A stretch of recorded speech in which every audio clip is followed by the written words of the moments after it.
Hey,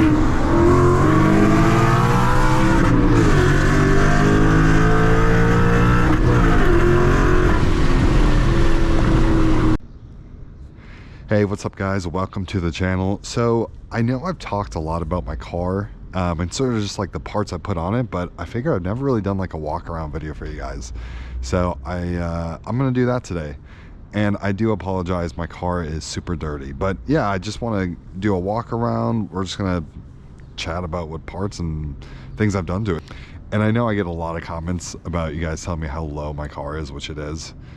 So we'll talk about kind of the suspension stuff I've done too, but I guess just to start front to rear. So we have the MP Concepts chin splitter right here, and it's like one of my favorite chin splitters that people put on Mustangs. I like that it has kind of a two-stage, two-level design, and I also really like these winglets. I think those are pretty cool. But also I think it's just one of the best looking chin splitters for the price too. So you can get them on American Muscle for like 130 bucks. And there's the RTR ones that people really like, but I think they look good. They just don't have the winglets on the side, and they're really expensive. They're like $300 or $400. And for a chin splitter, that's probably gonna take quite a beating, a lot of scraping, and it's probably eventually gonna break and you're gonna have to replace it. That's a lot of money to spend. Next thing that I've been doing, that's kind of a theme with all my Mustangs, are the red coyote badges. Now, we don't do up badging on this channel. I know it gives GT350R vibes, and that's kind of the point, but we're definitely not putting snakes on our Mustang GT. So as you guys can probably see, it's just a coyote with the coyote wording. Nothing with the hood yet, so this hood venting is stock. It's just like that gloss piano black. I like that piano black. Something that Ford has been doing on these new S650s is they're mixing piano black with this like diluted dark gray. And I think they need to stop doing that. So on this one, because it's an iPony package, it has the piano black front grille, which may be the case on normal Mustangs, but this one is the pony package. So you can see the blacked out headlight bezel and the black roof with bird poop on it. I told you guys I need to wash my car really badly. But yeah, this kind of like dark gray plastic, I think it looks really ugly. They should have just went with the gloss black. So then we have these diode side markers. Those are blacked out, super cheap, super easy install, definitely worth it. One thing I see people do though, is they put white on the rear ones. And I don't think that's a good idea. There's a reason why headlights are white and taillights are red, sometimes orange. Keep them that same color. I don't think it's a really good idea to put white lights on the rear of your car. But anyways, that's my 2 cents. And then something that really gives the car a good ground effect is these Icon Motorsport side splitters. So the two main splitters I kind of see out there are these ones and the RTR ones. The RTR ones do look really good in terms of fit and finish, but they're really expensive. They're like $600 or $700, and they match this light gray, or I guess not light gray, but dark gray, kind of non-black plastic that Ford has been doing with these. And again, I just don't think it was a good color choice. I did throw on these front fender guards just to protect a little bit of rock chipping. They seem to be doing a good job so far. No rock chips or marks here on the fender. And again, night pony package, so the 5.0 is blacked out with the red dot. And then moving over to the rear, this is where I have probably a little bit more stuff done. So we have the form lighting, clear tails, or the Euro tails, I guess they're called. So I'm not a big fan of red taillights on Mustangs. I just don't think they look good. So any Mustang I buy from here on out is gonna have these Euro taillights, either in the white that I have right now or like a darker shade of gray. I just think removing red from the exterior of a car just makes it look a lot more cleaner. So then this is the stock spoiler, but we do have the liquid vinyl wicker bill.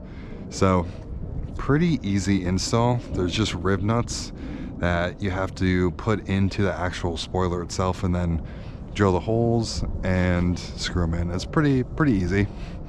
And then here is probably our cheapest part that we have on the car, but actually looks really good. So this is an eBay Motors. I actually don't know the exact company, but I bought it off eBay. This is just a eBay lower valence.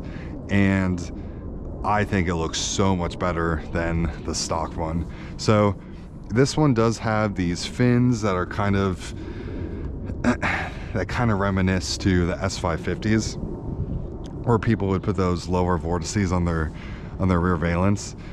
These ones are a little bit thicker. They're not quite as aggressive. They don't stick out as far or as low, but I think it gives the side presence of the car just a little bit more volume on the rear underneath backside. So I really like this. Also, the colors too is much better than that ugly dark gray that they've been using that has striations in the plastic. I think that was probably Ford's biggest mistake when it comes to the exterior of the S650s. Their plastic usage is just super ugly. But these ones are gloss black, so again, super dirty. And then we'll get to my chipped exhaust tips. So I've been purchasing MBRP exhaust for my Mustangs for a while, and this is the first time I've been having kind of paint chipping issues.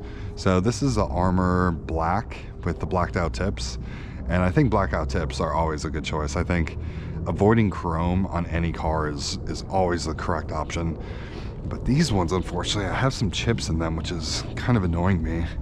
There's another one. I could probably cover those up pretty well. I just need to I just need to do some research to find some sort of paint that's, you know, heat resistant, that isn't just gonna flake off again. But also too, with the MBRP exhaust, the tips are removable, so I could just buy new tips, but for now, it's not that big of a deal. We'll just deal with the chips anyways. So that kind of covers the exterior of the car in terms of things I've done to it. So again, nothing super crazy here. We have a lower valence in the front, a lower valence in the rear, a wicker bill, and some taillights, plus a coyote badge on the front. Okay, then we get to the engine bay, and we'll cover the suspension in a second.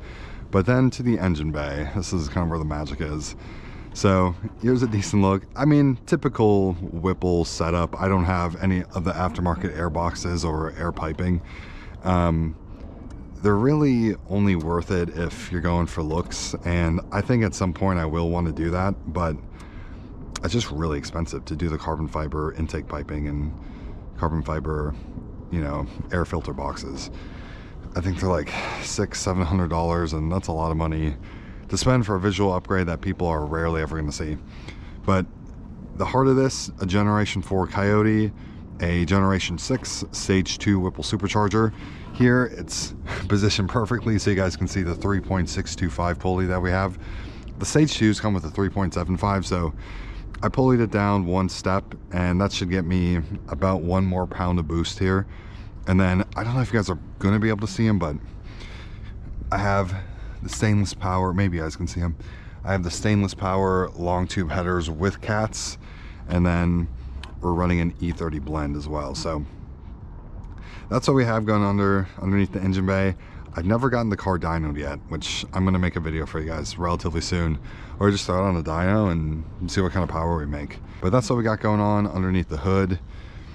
And then for the last part, I guess, to mention for you guys in terms of things I've done is suspension. So talked about this on some of my other videos, but we have the Accelotech lowering springs, which do drop the front quite a bit. The wheel definitely tucks pretty well into the fender. And then in the rear, kind of the same story. These are pretty wide aspect ratio tires, the Pirelli P0s that come on these Mustangs, but even still, they tuck into the wheel well very well. And then we also have the Accelotech 1-inch spacers, and all these two parts you can get from CJ Pony Parts. So the wheels are pushed out 1 inch, and I think that just kind of helps with fitment. It aligns it better with the body lines of the car, and then I like how the rears stick out a little bit more just to give it a more aggressive look. But that's pretty much it for suspension. But hopefully you guys enjoyed this walk around, and appreciate you guys tuning in for this video. So I'll catch you guys in the next one.